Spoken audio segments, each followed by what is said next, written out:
자, 다음은 너다. 골고다에서 견고한 진을 보다. 예, 애써 시적인 제목을 지어봤습니다. 한 번만 더 읽어주십시오. 한 번 더 읽어보겠습니다. 시작. 다음은 너다. 골고다에서 견고한 진을 보다. 예, 히브리서 말씀입니다. 히브리서 2장 14절에서 15절 말씀 함께 봉독하시겠습니다. 시작. 죽음을 통하여 죽음의 세력을 잡은 자, 곧 마귀를 멸시하시며 또 죽기를 무서워함으로 한평생 매여 종노릇하는 모든 자들을 놓아주려 하심이니. 아멘. 예수님은요, 사망을 정복하기 위해서 저 하늘에서 명령하거나 천사들 보내지 않으셨습니다. 예수님은 사망을 이기기 위해서 사망 속으로 걸어 들어가셨습니다. 그분은 친히 죽음의 잔을 드시고 겟셋마네에서 시작된 고난에서 골고다를 향해 십자가를 지고 기어 오르셨습니다. 그리고 무덤 속에 들어가서 3일 동안 죽음 속에 계셨고요. 그 속에서 죽음을 이기고 일어나셔서 무덤을 뚫고 나오셨습니다. 그분의 승리는요, 살과 피가 튀는 백병전과 같은 승리였습니다. 이 정말 골고다를 오르셨다는 말로 부족해요. 골고다를 기어가셨어요. 죽음을 맛보셨단 말로 부족합니다. 죽음 안에 들어가셨습니다. 그분의 그 승리가 모든 성도의 승리의 원형입니다, 여러분. 프로토타입, 원형입니다. 우리가 그 원형 틀로, 이 프로토타입 뭐냐면, 이 플라스틱, 이거 뭐예요? 원형 틀, 금형 조형이 있어요. 거기다가 넣어서 찍으면 이게 나오는 거예요. 여러분, 우리의 모든 승리의 원형이 십자가와 부활입니다. 그래서 여러분, 그 원형이 여러분 들려지고 믿어지고 여러분 안에 새겨지기를 바랍니다.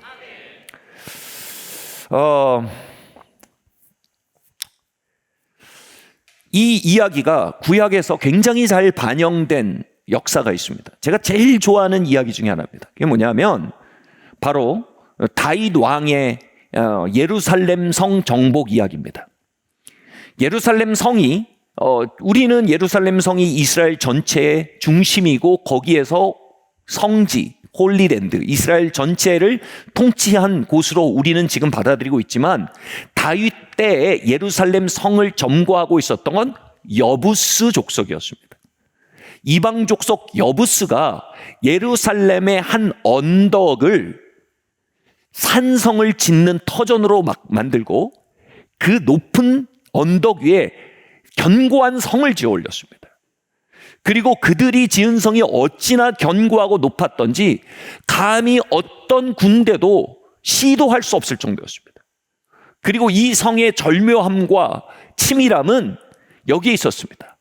언덕 한 곳에 수로를 만들어서 이 수로가 언덕의 지하로 흘러서 이 수로로부터 우물을 끌어올려 산성에 물을 끌어올렸어요. 다시 말해 이 산성은 자체 수급이 되는 산성이었어요. 물이 있으면 농사도 지을 수 있고 모든 것이 가능합니다. 어떤 적들이 와서 포위를 해도 그 속에서 그냥 살면 그만이었어요. 이런 정밀하고 견고한 성, 지정학적인 또 유리함을 가지고 있는 것들이 모여서 수백 년 동안 여부스 족속이 그 안에서 점거할 수 있었던 굉장히 좋은 조건이 되었습니다. 문제는 이 예루살렘 성을 향해 하나님이 많이 예언하시고 많이 약속하셨다는 겁니다. 하나님이 예루살렘을 통해 이스라엘 전체를 다스리시는 곳으로 예언하셨고 예루살렘에서 하나님의 통치가 시작되도록 약속하셨어요. 근데 그 예언과 약속을 비웃는다는 듯이 여부스 족속은 그 예루살렘 성에다 견고한 진 스트롱홀드를 짓고 그곳에 수백 년 세대를 걸쳐 살고 있었습니다. 하나님의 약속과 하나님의 예언과 정면으로 충돌하는 현실, 하나님의 성품과 하나님의 말씀을 조롱하는 듯이 떡하니 자리하고 있는 현실을 우리는 스트롱홀드, 견고한 진이라고 부릅니다. 중학교, 고등학교 시절 저희 아버지는 기도하시면서 제가 목사가 될 사람이란 마음이 드셨습니다. 그래서 저에게 그렇게 말하셨어요. 영준아, 너는 목사가 될 사람이야. 그런데 그 하나님이 주신 마음과 소망과는 전혀 별개로 제 삶에 지어올려진 견고한 성은 의심이었습니다. 제 안엔 기독교 신앙에 대한 말할 수 없는 의심과 비판이 맴돌고 있었습니다. 귀곡성처럼요. 그리고 제 마음이 너무 많이 상해 있어서 상처로 상해 있어서 하늘의 이야기가 담길 수 없을 만큼 엉망이 돼 있었어요. 그리고 세속주의를 마치 중독제, 다시 말해 페인킬러, 진통제처럼 제가 세상사랑, 세속을 제 안에 때려넣고 있는 상태였어요. 다시 말해 제가 신앙생활을 못하고 있는 상태였습니다. 제 삶에는 견고한 진이 지어올려져 있었고 저희 아버지의 마음에 온 하늘의 소망과 약속을 비웃는 듯이 그 견고한 성은 말했습니다. 꿈도 꾸지 마라. 목사라고 얘가? 제 마음은 그 견고한 성과 함께 아버지에게 말했습니다. 아빠, 나는 일주일에 1시간 교회에 앉아있는 것도 견딜 수가 없어. 근데 평생 교회에서 일하라고? 견고한 성이에요. 요한복음 10장은 양이 목자가 온 것은 생명을 주고 그것을 더욱 풍성케 하기 위해서 오셨다. Abundant life. 풍성한 삶에 대해서 말씀을 말합니다. 근데 우리의 삶에 지어져 있는 질병의 견고한 성은 그 약속을 냉소합니다. 장난해? 풍성한 삶? 진짜? 설교용어는 그래. 근데 삶에 가능할까? 그건 종교적인 얘기야. 성경은 우리를 돌보시고 우리를 공급하시는 아버지에 대해서 말합니다. 그분의 공급의 약속으로 가득합니다. 근데 우리의 삶에 있는 채무와 결핍은 그 약속에 대해 반문합니다. 농담 아니야 지금? 너 그 말 진짜 믿는 거야? 야, 재정은 하나님 땅이 아니야. 야, 건강은 하나님 땅이 아니야.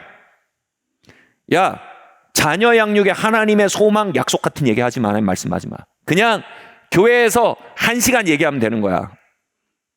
우리의 삶에 지어 올려져서 오랜 시간 장악한 견고한 진은 하나님의 성품과 말씀과 약속들을 조롱하고 반문하며 오래간 또는 세대에 걸쳐 그 자리를 장악하고 있습니다.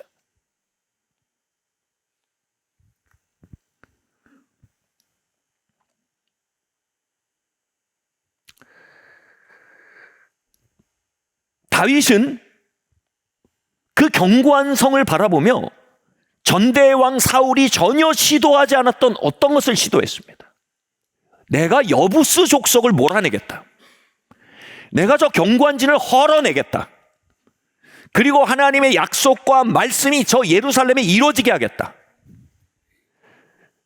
내가 우리 아이들, 우리 다음 세대에 하나님의 언약이 이루어지게 하겠다. 우리 가문에 하나님의 소망이 이루어지게 하겠다. 이 땅과 한반도에 하나님의 나라가 임하기를 바란다. 여러분, 이런 맥락의 언어인 거예요. 예루살렘의 견고한 성을 무너뜨리고 저 안에 있는 여부스족의 통치를 끝내겠다. 그런데 이 견고한 성을 무너뜨릴 수 있는 유일한 방법이 있었습니다. 그것은 이 여부스 족속이 자랑하는 바로 수로 시스템이었습니다. 상류 쪽에는, 상수원에는 여부스족이 굉장히 많은 군사를 배치했기 때문에 거긴 안전했어요. 그러나 이 물이 흘러나가는 반대편 하수 쪽에는요, 이미 어마어마한 수량이 흘러나가고 있고 또 수로가 매우 좁았기 때문에 수백 년 동안 그 누구도 그리로 침입하는 걸 시도하지 않았어요. 이 여부스 족속들 생각으로는 어느 미친놈이 일로 오겠냐. 그래서 거긴 지키지도 않았어요. 그럼 이 상수도에서 하수도까지 흐르는 이 지하수로의 중심에 우물을 뚫어 올렸는데 이건 성 안으로 직통으로 이어지는 통로였어요. 다윗은 이 생각을 합니다. 만약 누군가 저 하수 수로를 거슬러 올라가서 저 우물을 기어 올라가서 성 안에서 성문을 열어버린다면 저 수백 년간 꼼짝도 하지 않던 경관진이 무너질 것이다. 역사에 없던 미친놈 한 명, 마귀가 상상도 할 수 없었던 어떤 광기, 그 한 명, 한 명이면 수백 년을 뒤집을 수 있다. 여러분, 이 광기를 좀 더 거룩하게 말하면 기름 부음이라고 합니다. 할렐루야. 여러분, 전례 없는 기름 부음이 여러분에게 임하길 바랍니다. 자, 근데 다윗이 이렇게 부하들을 불러놓고 얘기합니다. 누군가 이 하수로부터 기어 들어가서 우물을 기어 올라가 성 안으로 들어가서 성문을 열어젖히는 한 명의 용사가 있다면 내가 그를 군대 장관으로 삼을 것이다. 다윗의 군사들은 어마어마한 용사들로 가득했지만 선뜻 나서는 이가 없었습니다. 그러나 한 명의 광인이 있었으니 바로 요압이었습니다. 요압이 마음속에 군대 장관의 약속에 부르심을 느낍니다. 그래, 나는 군대 장관으로 불림받았을 수 있다. 그리고 이것은 그리로 가는 문이다. 그리고 내가 가겠습니다라고 응답합니다. 저는 요압이 군대 장관인 것을 후에 보고, 사실 요압이 다윗의 조카입니다. 저는 그런 생각했어요. 야, 하나님의 사람 다윗도 낙하산 인사는 피해갈 수 없구나. 조카를 박아넣었구나. 전문용어로 네포티즘이라고 하는데, 이 조카를 박아넣었구나고 생각했는데 아니었어요. 그때 요압이 내가 갑니다고 나선 거예요. 요압은 이 일을 통해 승진했던 거예요. 사랑하는 성도 여러분, 예수 그리스도가 우리의 구원자가 된 것은 하나님의 아들이었기 때문이 아닙니다. 그분이 죽음 속에 기어 들어갔기 때문입니다. 그리고 죽음의 문을 그 안에서 열어 젖혀서 우리로 하여금 그 해방문으로 걸러 들어갈 수 있도록 문을 여셨기 때문입니다. 예수님은 네포티즘으로 구원자가 되지 않으셨어요. 예수님은 승리의 전적으로 구원자가 되셨어요. 이게 영의 세계입니다. 여러분은 부전승을 통해 승진하지 않습니다. 아멘이 아무도 없어요. 영계엔 부전승이 없어요. 다시 말해 뭐예요? 영적인 전쟁에 대해 불평하지 마세요. 영적인 전쟁이 우리의 유일한 기회임을 아셔야 돼요. 십자가 없이 부활이 없다, 이게 복음이에요. 그건 우리를 고난으로 밀어넣는 소리 같지만 아니에요. 우리에게 이미 주어져 있는 고난 속에 부활이 약속되었음을 말하는 희망이에요. 우리의 삶에 주어진 모든 십자가는 기회예요. 험한 십자가 사랑하리, 이 말은 응원가가 아니에요. 정밀한 신학이고 정밀한 심리학이고 정밀한 인생관이에요. 십자가 사랑하셔야 돼요. 자,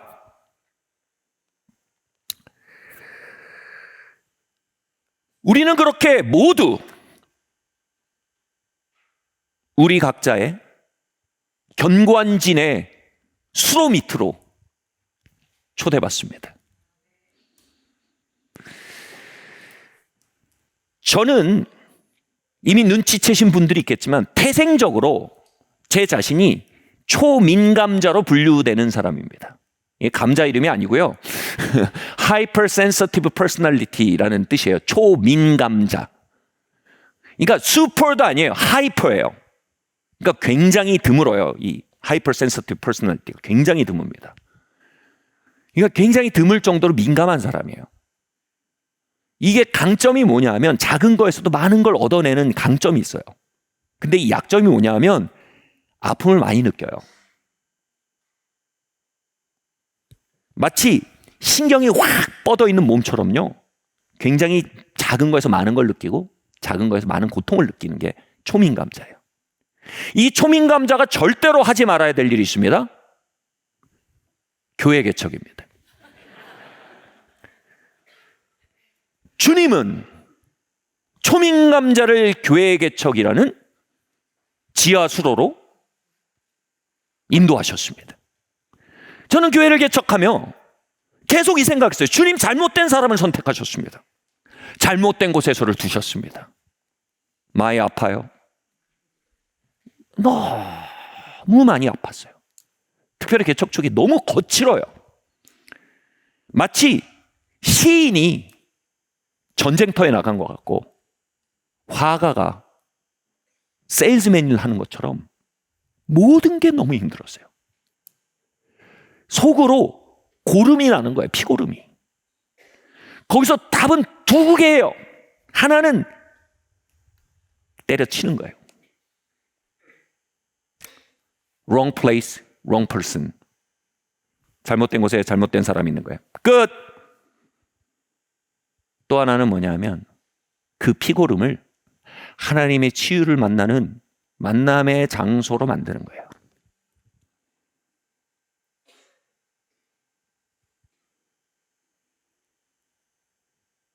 그 지하수로를 기는데 그 검은 물이 쏟아져 나오는 지하수로 끝이 언제인지도 모르겠어. 이 물이 언제 끝나는지도 모르겠어. 근데 확실한 건 앞으로 가야 된다는 거 하나는 알겠더라고요. 도망치면 안 되겠다는 거 알겠더라고요. 거기에서 하나님 아버지의 마음을 만났어요. 마음을 변혁시키는 마음의 변혁의 부흥을 만났어요. 마음 상함이라는 지하수로에서 마음의 치유라는 부활을 만나게 하시고 거절과 외로움과 홀로됨이라는 지하수로에서 하나님 아버지의 마음이라는 절대 사랑을 만나게 하신 거예요.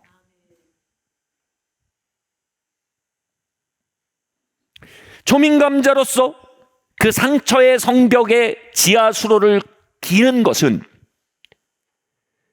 너무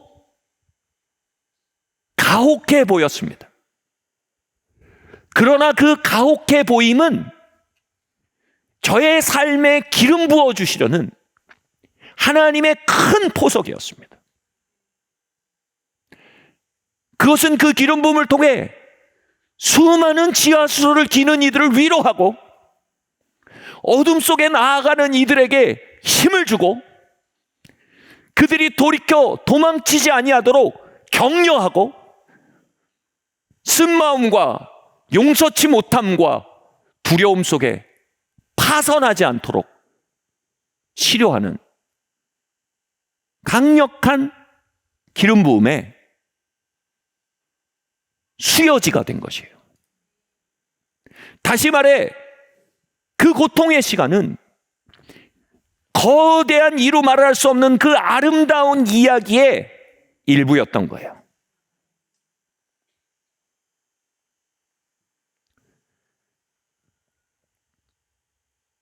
요압은 그렇게 자신의 부르심이 담겨 있는 수로 앞에 야밤에 찾아갔습니다. 왜요? 낮에 가면 죽잖아요. 안 보일 때 가야 돼요. 갑옷도 다 벗어야 돼요. 병기도 다 내려다요. 왜냐하면 덜그럭거리면 죽어요.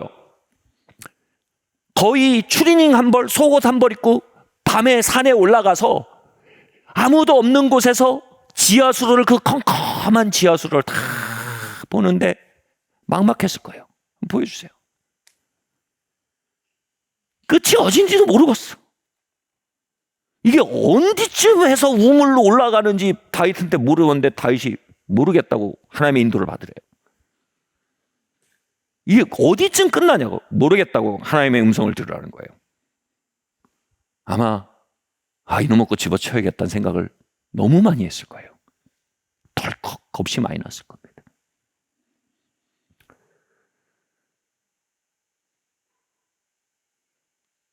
여러분 삶에 견고한 진의 지하수를 들여다보고 그 안으로 기어 들어가는 시간들, 그 안에서 기도하고 그 밑에서 순종하고 그 밑에서 소망하고 그 밑에서도 예배하고 그 밑에서도 하나님 가까이 하고 그 밑에서도 그분을 따르는 거, 이런 느낌이에요. 요압은 다른 길이 없다는 거 알았습니다. 여러분 부활을 원하십니까? 다른 길은 없습니다. 여러분 영광을 원하십니까? 다른 길은 없습니다. 십자가와 부활은 우리의 승진과 우리의 승리의 유일한 원형 프로토타입입니다. 요압의 승리도 그 프로토타입, 그 원형에 수렴해 가고 있었던 것입니다. 요압은 결국 그 수로로 들어갑니다. 그 시간을 지나고 따라갑니다. 아무것도 보이지 않을수록 더 선명해지는 감각이 있으니 바로 영적인 감각입니다. 아무것도 보이지 않지만 성령님의 인도하심은 그 안에서 더 선명해집니다. 아무것도 보이지 않을수록 말씀의 원리는 그 안에서 더 선명해집니다. 그 수로를 지날수록 어느 순간 위에서 시원한 바람이 내려오는, 아무것도 안 보이는 시원한 바람이 느껴집니다. 위를 올려다 보니 드디어 우물에 도착했습니다. 상승 구간입니다. 지하수로 너머에만 상승 구간이 있음을 우리는 압니다.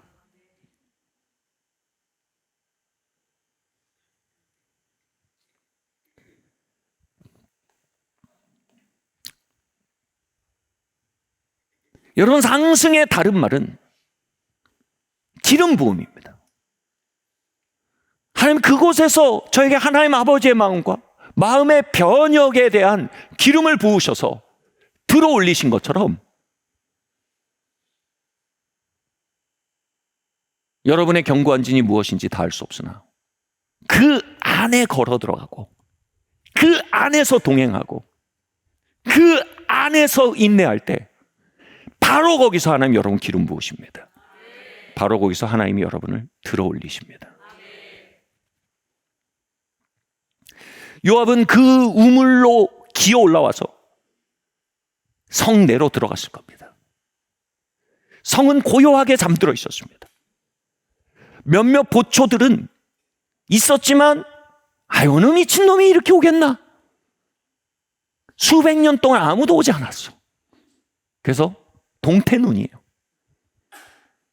요압은 쉽게 성벽에 이 보초들을 우회해서 성문을 열어버립니다.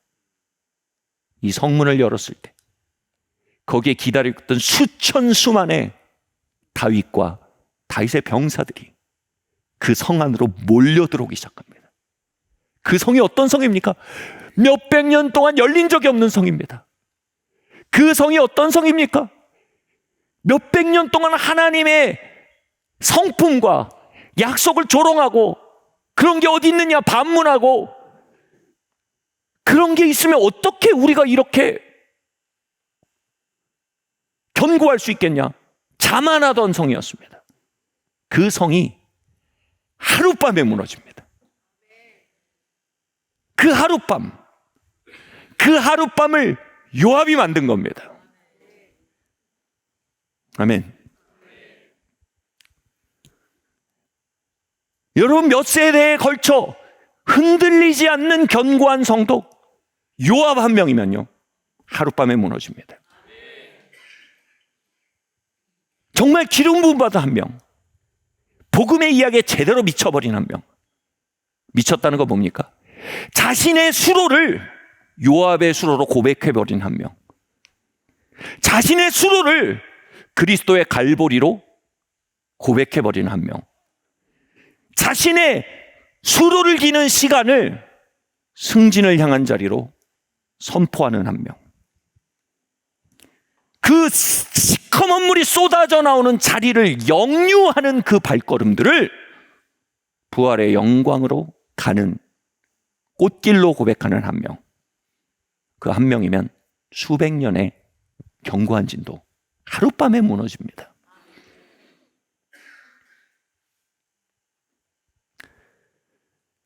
저에게 오래된 절대 무너지지 않을 것 같던 견고한 진은 바로 채무와 재정적 압박의 견고한 진이었습니다.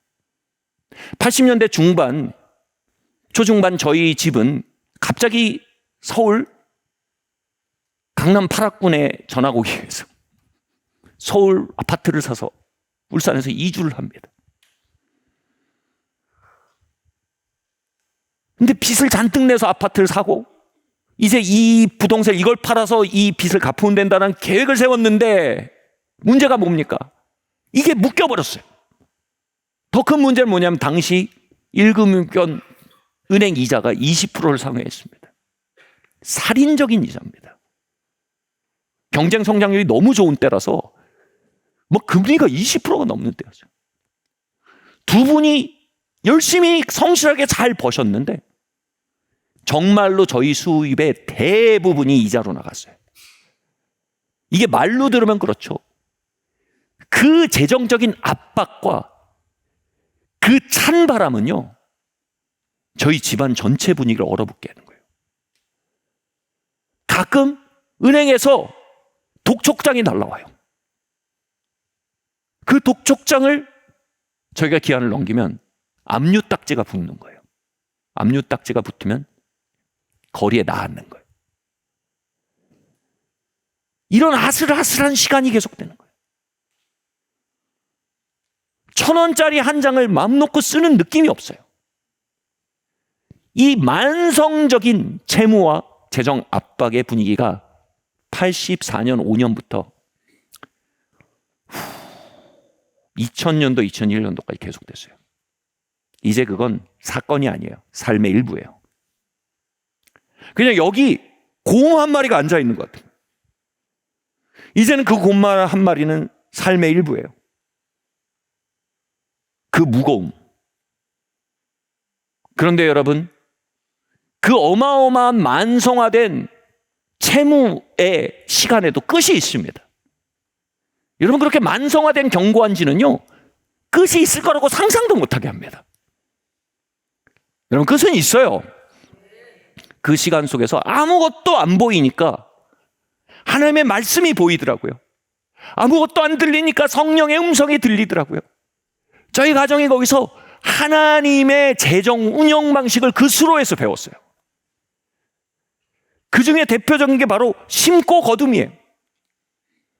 심는 것을 거둔다는 말씀들이, 그 원리가 성경의 굉장히 중추적인 재정 원리임을 제가 배우게 됐어요. 그리고 그 수로에서 심고 거둠을 배워가는 거예요. 하나님의 인도하심을 배워야 돼요. 인도하심을 따라 심고 거둠을요. 당시 저희가 지금 남포교회라고 아실지 모르겠지만 남포교회 다니고 있습니다. 그때 성전이 지금 있는 그쪽 성전으로 갔어요. 거기가. 근데 저희 부모님의 마음에 심어야 된다는 마음이 있어가지고 당시 저희 몇 개월치 이자를 내야 되는데 굉장히 큰 거를 그 심고 거둠 심으셨어요. 제가 그런 거 보면 좀 적당히 좀 하시지 막 그런 마음이 드는. 근데 새로운 원리를 배우는 거죠, 거기서. 근데 얼마 뒤에 저희 아버지의 상사가, 직장 상사가 저희 아버지를 부르시는 거예요. 그랬더니 내가 자녀들의 교육에 좀 보탬을 하고 싶다. 그런 상사가 어디 있어? 그래가지고 그때 심은 거에 몇 배에 달하는 금액을 그냥 당신 사재를 털어서 주신 거예요. 이게 뭐지? 이게 무슨 세상이지? 우린 그 수로에서 하나님의 재정 원리를 배워가기 시작했어요. 그 수로에서 재정의 기름 부음을 배워가기 시작했어요. 대기업 임원하셨던 아버지가 그 수로 안에서 목회자로 전향하셨어요. 다시 말해 임금이 끊어진 거죠. 그런데 그 속에서 순종을 가르쳐 가신 거예요. 그 속에서 하나님의 역사를 배워간 거예요. 어느 날 제가 신대원에서 공부를 하고 있는데 전화가 왔어요. 우리 가족회의가 있으니 같이 잠시 모여서 얘기를 하자. 모였어요. 누가 혹시 암에 걸렸나? 막 그 생각이 들 정도로 갑자기 전화가 왔어요. 그런 일 없는데. 모여서 얘기를 하는데. 오늘 부동산에서 연락이 왔는데 그 묶여있던 부동산을 매입하고 싶다는 연락이 왔다는 거예요. 그래서 이걸 우리가 매도하기로 결정하면 그 채무가 끝난다는 거예요. 이자도 끝나는 거예요. 그 10여 년을 어깨에 메고 가던 곰 한 마리가 내려오는 거예요. 저희 가족이 그걸 매도하기로 결정하고 이렇게 식탁이 원형이었는데 거기 앉아서 여러분 감정이 너무 크면 못 느껴요. 못 느끼면 약간의 공허를 느낍니다. 그래서 그때 공허하더라고요. 너무 드라마틱한 자유니까 감정이 캐치를 못해서 공허했어요. 이게 무슨 경험이지? 이게 무슨 경우지? 우리가 이 곰이 어깨 없는 삶을 살아봤나?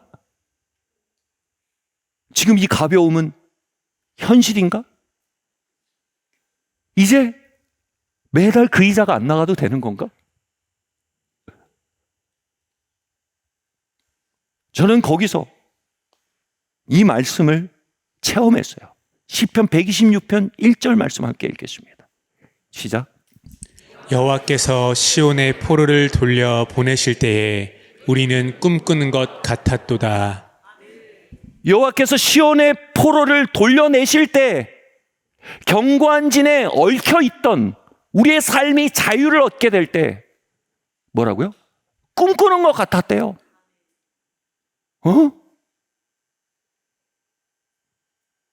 다윗은 꿈꾸는 것 같았을 거예요. 수백 년 동안 거기에 자리 잡고 하나님의 약속을 조롱하던 경관진이 하룻밤에 무너졌어요.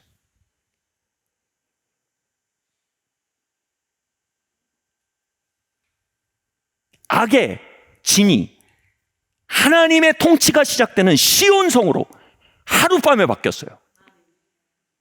꿈꾸는 것 같았어요. 그런데 이 말씀을 원어로 보면 굉장히 깊은 뜻이 있어요. 여호와께서 시온의 포로를 돌려내실 때 우리는 꿈꾸는 것 같았도다가 히브리어로 보면 이렇게 되어 있냐면 여호와께서 시온의 포로를 돌려보내실 때 우리는 꿈꾸는 자가 되었다 이렇게 되어 있습니다. 와, 무슨 얘기냐 하면 하나님이 경관진을 무너뜨리는 그 밤에 하나님이 우리를 포로에서 건지신 게 아니에요. 언제라고요? 경관진이 무너지는 것을 꿈꾸는 그 순간에 하나님이 우리의 포로됨을 돌이키신 거예요. 헷갈리실 거예요. 다시 말해 제가 월터 브루그만 교수의 예언자적 상상력이라는 구약신약의 아주 명저에 대해 잠깐 설명드리겠습니다. 예언자적 상상력이란 이 책에 나오는 내용이 뭐냐 하면 악의 구조를 지탱하는 악의 세력이 자신의 구조를 지탱하기에 가장 부지런히 열심히 하는 일이 뭐냐 하면 사람들로 하여금 꿈꾸지 못하게 한다. 뭐를? 해방을 꿈꾸지 못하게 한다는 겁니다. 악의 통치가 무너지는 거에 꿈도 못 꾸게 한다는 겁니다. 거기에 그것이 영원할 것이라고 생각하게 한다는 거예요. 이 곰이 내려간 삶에 대해서는 꿈도 못 꾸게 한다는 거예요. 여부수족이 없는 예루살렘은 꿈도 못 꿔요. 예루살렘으로부터 온 유대와 이스라엘을 다스리신 하나님의 약속이 이루어진 현실은 꿈도 못 꾸게 한다는 거예요. 왜요?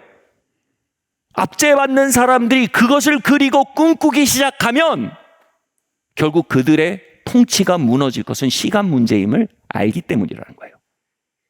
그래서 악의 세력이 가장 열심히 포로 삼는 것은 뭐다? 우리의 상상력이라. 그러면 하나님이 견고한 진에 포로된 사람들을 돌이키시는 순간은 뭐다? 견고한 진이 무너지는 그날? 아니다. 견고한 진이 무너지는 것을 꿈꿔본 어느 날이에요. 그걸 꿈꿔본 어느 날이에요. 저희가 결혼 생활이 10년 가까이 될 때였어요. 소위 말해 의리 구간, 로맨스는 끝나고 의리만 남은 전후 구간, 연애는 끝나고 전후에만 남은 동지 구간, 연애는 사라지고 동료만 남은 상태. 어느 날 제 생각이 이게 툭 드는 거예요. 내가 이 여자랑만 사랑하도록 허락됐는데 이렇게 여생을 보내는 건 포로네, 포로됨이네. 뭔가 뺏긴 거다 이건. 갑자기 뭐냐면 내게 주어진 여자를 평생 즐거워하고 사랑할 수 있다면, 그렇다면, 우리가 서로 애정할 수 있다면, 그 생각이 갑자기 탁 스친 거예요. 그 생각이 지금의 모든 회복의 시작이었어요.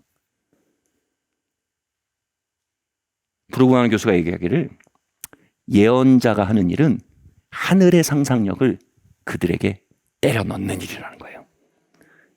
견고한 진에 장악돼 있고 길들여져 있고 곰을 쥐고 사는 삶에 적응해버린 상상력을 예언자들이 흔들기 시작하고 그들 하여금 갑자기 예언자적 상상력에 아멘하기 시작할 때 그게 뭐예요? 포로됨의 해방에서 시작이라는 거예요.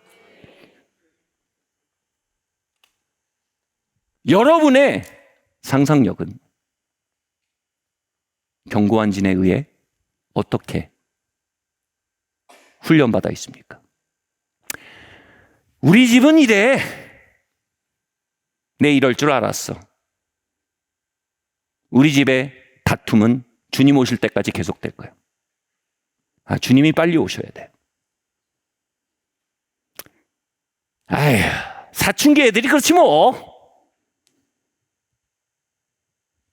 요즘 애들 그렇지 뭐. 사는 게 다 그렇지. 여러분 거기에 말씀이 들어갈 구석이 있습니까? 하나님의 신실하심이 고백될 구석이 있습니까? 하나님의 선하심이 소망될 구석이 있습니까? 우리의 포로됨에서의 해방은 밖에 벌어지는 기적이 아닙니다. 우리의 포로됨에서 해방은 이겁니다. 우리 안에 새로운 상상이 시작되는 거예요. 여러분 이사야서의 상상을 보세요. 사자들이 어린 양과 뛰노는 걸 말해요. 아이들이 독사굴에 손을 넣어도 장난쳐도 물지 않는 참사랑과 기쁨의 그 나라가 이제 속해 오리라. 와, 이게 그 상상력 안에 막 넘실넘실하는 거예요. 근데 여기서 뭐예요? 견고한 진의 길들 사람들은 피해의식에 길들여진 사람들 사자와 어린 양이 뛰노면 부패지 부패. 저거는 큰 그림이야. 포식하기 위한 큰 그림이야. 뭐예요? 포식 predator victim, 포식자와 희생자의 세계관에 잡혀 있는 사람은요, 그 복음적 상상력에 절대 아멘을 못해요. 그는 영원히 포로로 살아요. 근데 그 속에 갑자기 그런 화해가 있을 수 있어 하는 순간 진짜 변화가 일어나는 거예요.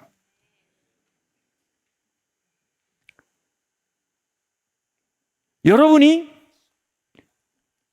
지난 여생 동안 중독에 길들여졌다고 생각해 봅시다. 나는 이렇게 스트레스 받으면 이렇게 행동하고 이렇게 어려워지면 이렇게 행동하는 사람이야. 길들여진 거예요. 근데 갑자기 어느 순간 내가 그리스도 안에 새로운 피조물이지? 내 그리스도 안에 새 것이 되었지? 하나님이 나의 위로자가 되시지? 만약 그분을 내 중동 물질처럼 필요로 하게 된다면 무슨 일이 벌어질까? 이메이진, 복음적 상상, 그 순간 포로되면서 노임받는 거예요. 견고한 진에 장악되고 길들여진 상상이 복음과 예언과 하나님의 선하심에 의해 교체될 때 포로되면서 해방이 벌어지는 거예요. 제가 성경을 보며 이상했던 부분이 이겁니다. 왜 예루살렘 성을 요압성이라고 안 하고 다윗성이라고 하는가? 이건 뭐예요?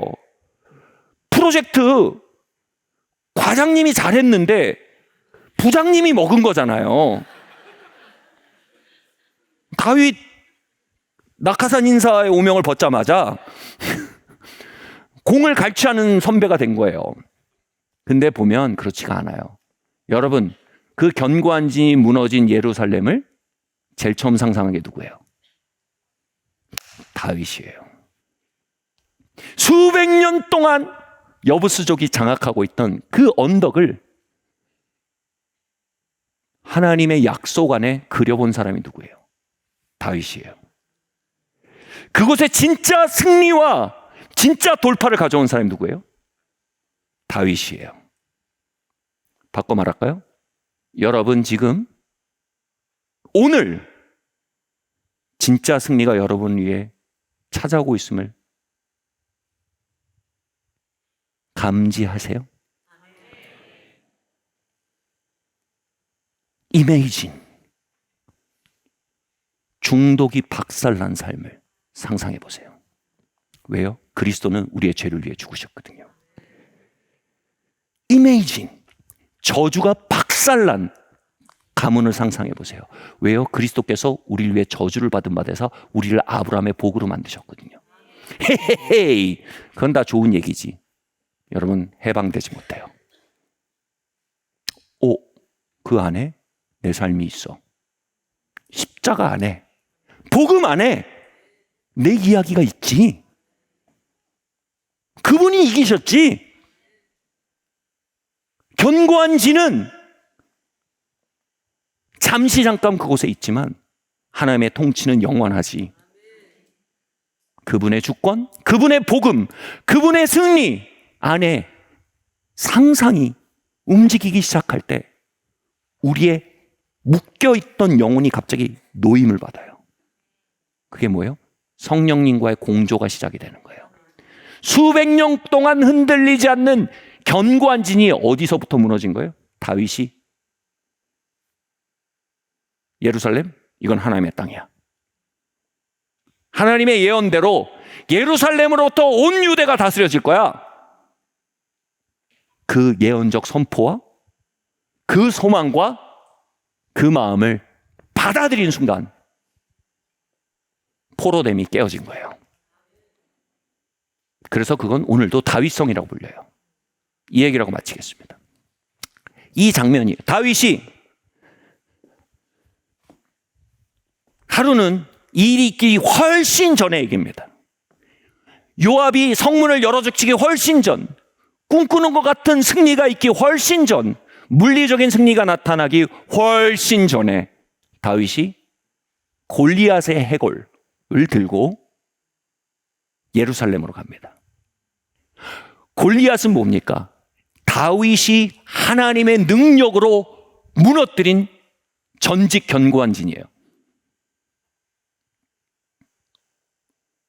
엑스 허스번드가 아니고 엑스 보이프렌드가 엑스 스트롱홀드예요. 이 다윗이 하나님의 능력 앞에서 하나님의 약속과 하나님의 백성과 하나님의 선하심을 조롱하던 골리앗이 무너졌다. 그 해골, 골리앗이 해골이 엄청 컸겠죠. 이따만한 해골을 들고 예루살렘으로 갑니다. 그리고 예루살렘에서 그 여부스 족속이 진을 치고 있는 견고한 진이 있는 언덕이 마주 보이는 언덕에 오릅니다. 그리고 이 골리앗의 머리를 언덕에 놓습니다. 골리앗의 아마 해골이 그 견고한 성을 바라보도록 만들었을 거예요. 그리고 그 위에 발을 이렇게 올렸을 거예요. 하나님의 능력 안에 골리앗이 무너졌어. 다음은 너야. 다음은 너야. 너가 거기 수백 년 있었다고? 하나님의 능력 앞에 골리앗이 무너졌어. 다음은 너야. 그때요, 영계가 진동을 한 거예요. 다음은 너다. 신학자들은요, 골리앗의 해골이 묻힌 언덕에서 골고다라는 단어가 나왔다라고 주장하기도 합니다. 다시 말해, 다윗이 올라 골리앗의 해골을 놓고 발을 올렸던 그 언덕은 우리 주님께서 십자가 위에서 죽음의 영을 깨뜨리시고 저주의 영을 깨뜨리시고 죄와 저주와 사망의 거인을 무너뜨린 십자가의 승리의 언덕이었을 수 있다는 것을 시사합니다. 다윗은 십자가의 승리 위에 서서 말합니다. 다음은 너야. 예수께서 죽음을 파하셨어. 다음은 너야. 중독? You are not my friend. 넌 내 친구 아니야. 넌 내 적이야. 다음은 너야. 결핍과 깨어짐의 시간들? 넌 내 운명 아니야. 너는 다음 무너질 견고한 진이야. 계속되는 연약함과 계속되는 분열의 사이클들이 있는 가정을 보며 다음은 너야. 너는 우리 가정의 일부가 아니야. 너는 견고한 진이야. 네가 3대 있었든 4대 있었든 그게 중요한 게 아니야. 주님이 죽음을 이기셨어. 다음은 나와 함께 너에게 가실 거야. 누군가 십자가의 승리 위에서 상상하고 십자가의 승리에서 예언하고 십자가의 승리에서 우리의 삶의 견고한 진을 향해 대언하기 시작한다면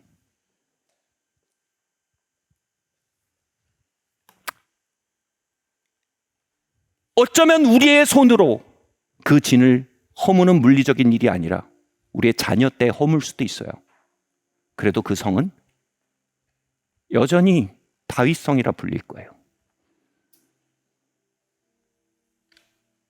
그 성의 해방날은 물리적으로 그 성이 무너지는 것이 2030년이야 할지라도 그 성의 해방 기념일은 2026년 3월 29일로 기록되어 있을 거예요.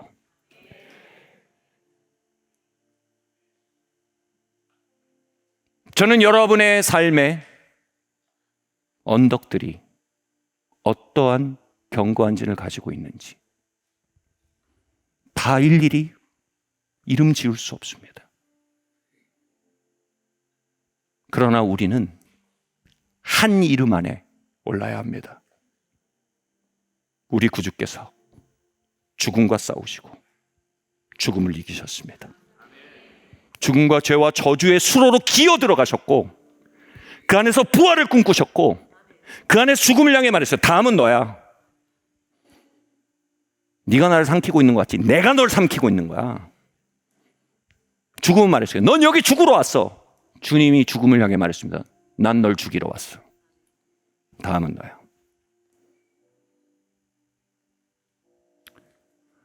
그렇게 때로는 우리가 이 한반도에 가득한 견고한 진을 보며 다원주의와 세속화와 냉소가 가득한 이 한반도를 보며 어느 순간 예언적 상성이 들어오고요. 하나님, 이 땅에 부흥이 임하게 해주세요. 하늘에서 불이 내려와 이 땅을 태우는 걸 봅니다. 하늘의 능력이 이 땅을 태워 남과 북이 하나 되어 열방을 치유하며 행진하는 한국을 봅니다. 다음은 너야.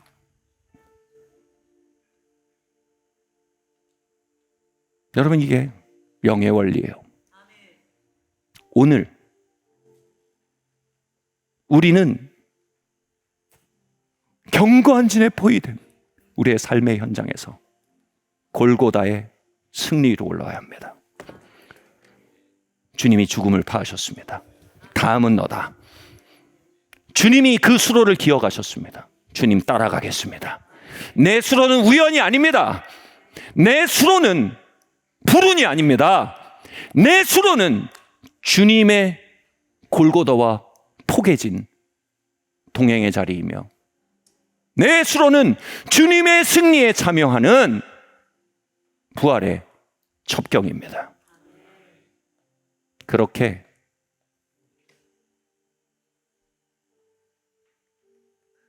복음의 승리의 원형에 우리의 이야기를 포개어 찍어내기 시작할 때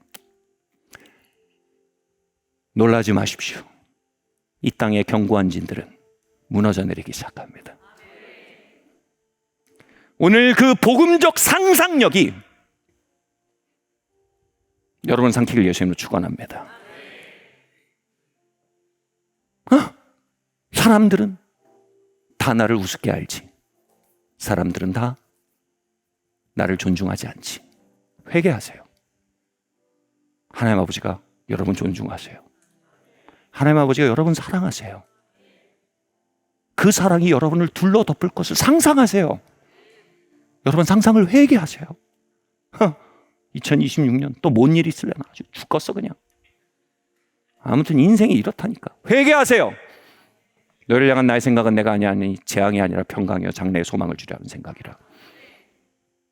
때론 내가 죽음으로 인도할지라도 그것은 압도적인 생명을 향한 지름길이다. 우린 이렇게 상상하기 시작합니다. 내 평생에 여호와의 선하심과 인자심이 정녕 나를 따르리니, 가는 데마다 하나님의 선하심이 습격합니다. 이게 다윗의 상상력이에요. 내가 여호와의 집에 영원히 거하겠습니다. 하나님 선하십니다. 할렐루야.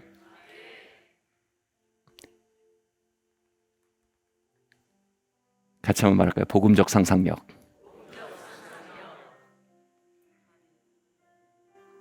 같이 말해볼까요? 다음은 너다. 여러분 마음속에 그 스트롱홀드들, 견고한 진들 한번 생각해 보세요. 뭔지 모르겠어요.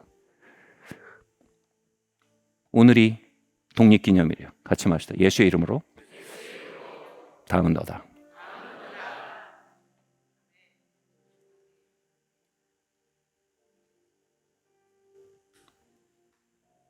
그 희망이 여러분을 기도하게 할 겁니다. 그 희망이 여러분의 갈 길을 말해주기 시작할 겁니다. 그 예언자적 상상력이 여러분이 마땅히 서야 할 곳, 걸어야 할 곳, 해야 할 말들을 비추기 시작할 겁니다. 그것이 여러분의 삶의 다음 챕터로 데려갈 여러분의 여정의 가이드가 될 겁니다. 십자가와 부활의 소망입니다. 자리에서 일어납시다.